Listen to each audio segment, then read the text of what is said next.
एक हिजरी में आप रसूल अल्लाह सल्लल्लाहु अलैहि वसल्लम पर ईमान लाने वालों की तादाद सिर्फ 125 है और अल्लाह के हुक्म से रसूल अल्लाह सल्लल्लाहु अलैहि वसल्लम भी मक्का से मदीने की तरफ हिजरत करते हैं। ये 1 हिजरी का वाक़या है और 2 हिजरी में गज़वाए बद्र होती है, 3 हिजरी में गज़वाए अहद, 5 हिजरी के अंदर गज़वाए खंदक और 6 हिजरी में सुलह हुदैबिया और अरब के लोगों ने एक ताकत के तौर पर आपको तस्लीम कर लिया और 7 हिजरी में गज़वाए खैबर और 8 हिजरी में मुसलमानों ने मक्का को फतह कर लिया और 8 हिजरी में ही गज़वाए हुनैन भी हुई जो आखिरी जंग थी मुशरिकीन अरब के खिलाफ। और 9 हिजरी में आप रसूल अल्लाह सल्लल्लाहु अलैहि वसल्लम तबूक के लिए निकले 30,000 सहाबाओं के साथ 1.5 लाख की रोमी फौज से लड़ने के लिए। और जब रसूल अल्लाह वहाँ पहुँचे तो रोमियों का सरदार वहाँ से भाग गया और तकरीबन 40 दिन तक रसूल अल्लाह वहाँ रहे और आपने अरब कबाइल के साथ मुआहदे किए कि या तो तुम हमारे साथ आ जाओ या फिर किसी का भी साथ ना दो। और रसूल अल्लाह के पर्दा करने के बाद फौरन अरब कबाइल मुर्तद हो गए और लोगों ने खुद को नबी बताना शुरू कर दिया। 3 झूठे पैगंबर मुकाबले पर आ गए और खुद की फौज बना ली। हजरत अबू बकर ने इन सबसे जंग करी और 2.5 सालों में हजरत अबू बकर ने सारे फितनों का खात्मा कर दिया। और फिर हजरत उमर का दौर आया। उनके दौर में मुसलमानों ने इराक को फतह किया जो कि फारसियों के पास था और शुरुआत के ही सालों में जंग यरमौक हुई और रोमन एम्पायर के टुकड़े टुकड़े हो गया।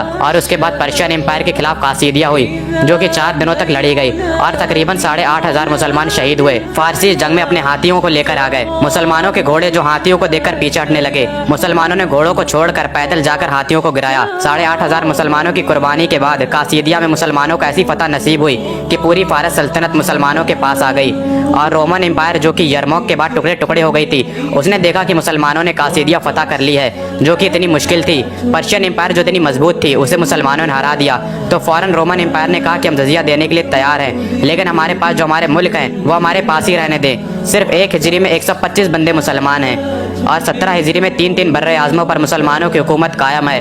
और ऐसा रेवोल्यूशन कभी भी दुनिया ने नहीं देखा, ना पहले और ना ही बाद में। और ऐसा इंकलाब की गली गली में आज भी इंकलाब है और आज भी दुनिया के हर एक कोने में अजान होती है, लोग नमाज अदा करते हैं और इस्लामी दुनिया का सबसे तेज़ी से फैलने वाला दीन है।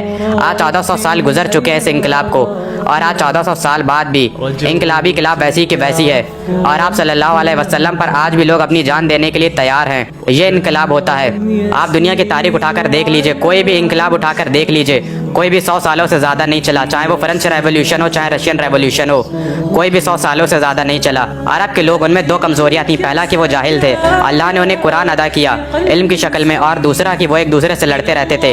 अल्लाह ने रसूल अल्लाह की शक्ल में एक मुबारक लीडर दे दिया जिन्होंने सारे अरब कबाइल को एक झंडे के नीचे इकट्ठा किया।